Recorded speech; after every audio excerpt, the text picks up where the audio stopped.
Former Tennessee Senator Lamar Alexander is on a media tour interviewing about his book, The Education of a Senator from JFK to Trump. He's getting candid when he's been asked about Trump.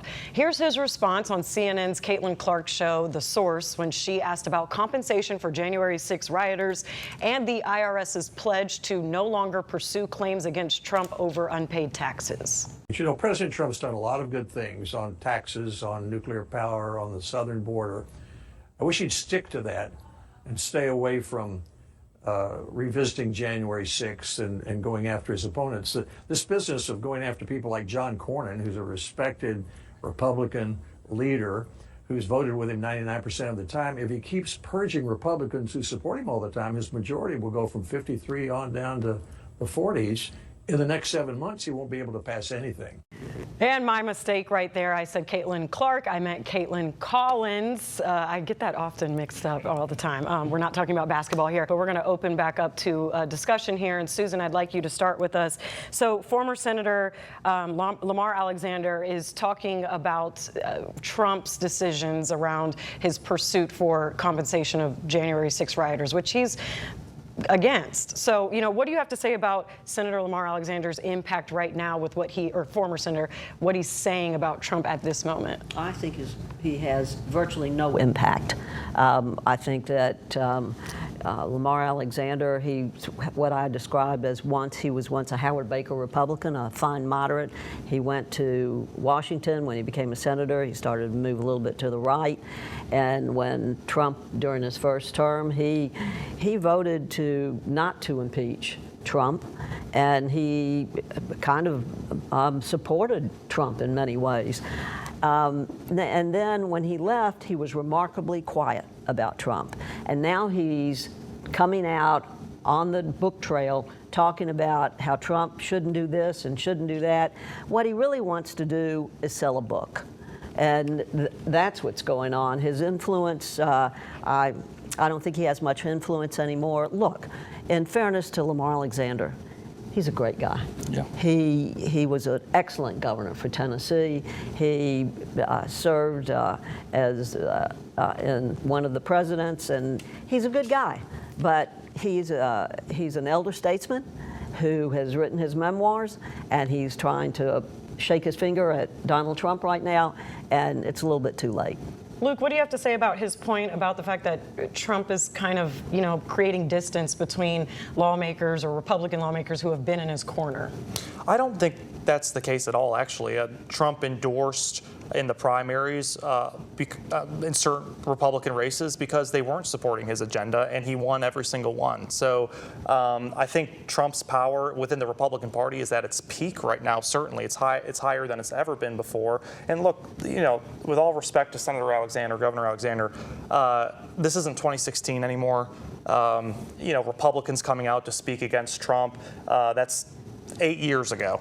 And he's aging and out of touch with the Republican base, and it's sad to see his legacy go down like this because it's inappropriate. And I agree with everything you said. Oh my gosh! Wow, that's a moment there. Let me say that just because he's aging doesn't mean he shouldn't be listened to. He is certainly an elder statesman, but I think that he was silent for too long about this, and you know, people who know Lamar in Tennessee, they'll probably buy his book.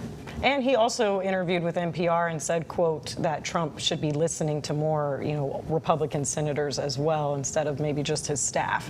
But what are your thoughts on this? Well, yeah, and to Luke's point about Trump endorsing opponents of incumbents, John Cornyn supported Trump 99% of the time, but it wasn't enough because it's never enough for this president. But as for Lamar Alexander, I agree with everything that both of them said. He's on a book tour, which is no shame because I'll be on one myself.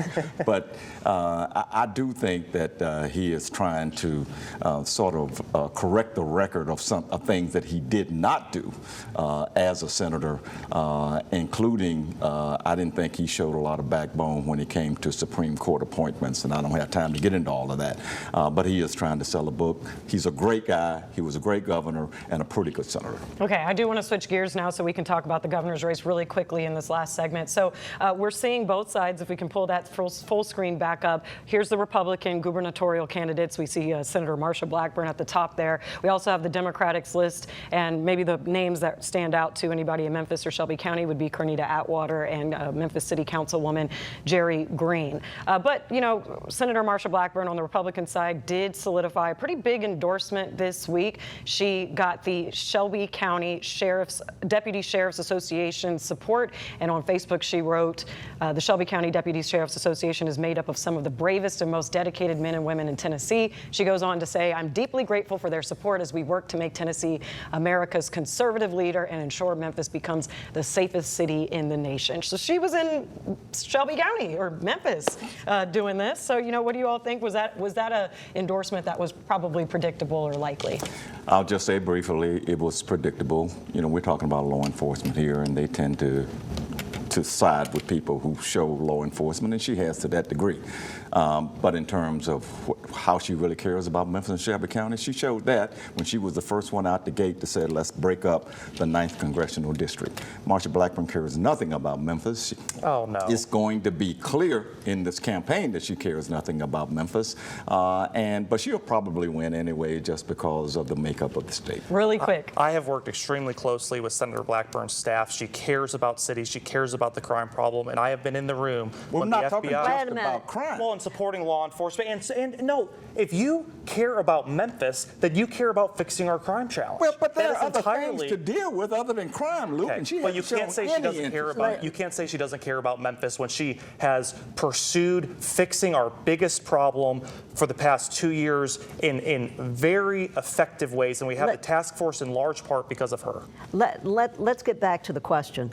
I don't know whose votes that the Deputy Sheriff's Association controls other than their own. Maybe not even their spouses. So does it really make a difference that they endorsed her? No, it was just something good for a photo op. And the truth is, I doubt that Marsha Blackburn even knew we had a Deputy Sheriff's Association in Shelby County before they gave her the endorsement. It was a great photo op. Right. All right. Well, we should have made that a bonus segment. It looked like we were just getting started. Thank you all for being here. Thank you for watching. We hope you'll join us, or thank you for watching ABC24 This Week. We hope you'll join us next week for ABC24 This Week.